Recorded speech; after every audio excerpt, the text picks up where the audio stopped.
April 2023 garage update. This is the tank that I'm using to hold my orange shoulder tang and the blue tang, which are going to be going into the new tank, as well as this fairy wrasse. So I'm quote-unquote quarantining in this tank for a few months before I put them with the other fish.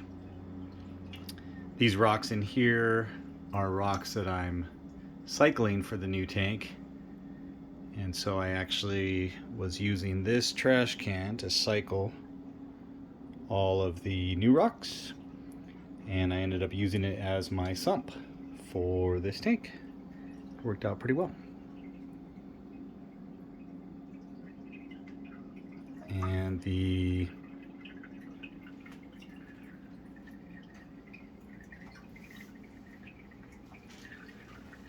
small 10-gallon tank that is my hospital tank currently has this little guy, green chromis, who was being beaten up by the other two.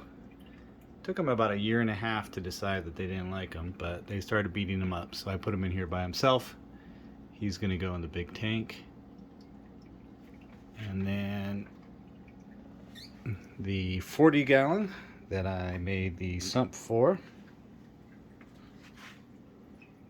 that I made the stand for, is doing well.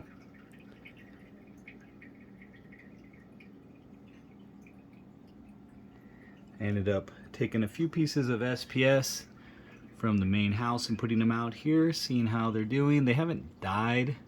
They're not doing great, but they haven't died.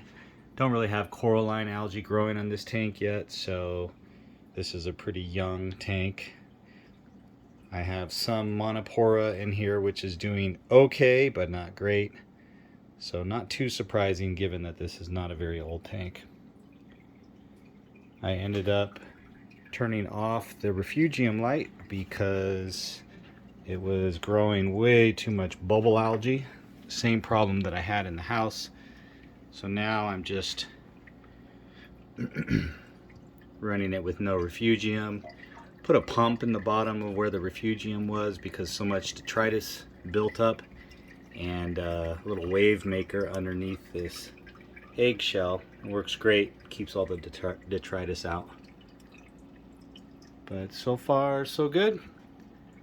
Everything's doing well out here. This is the tank that I will be putting the SPS from the house. Is going to go out here while I move the reefer 425.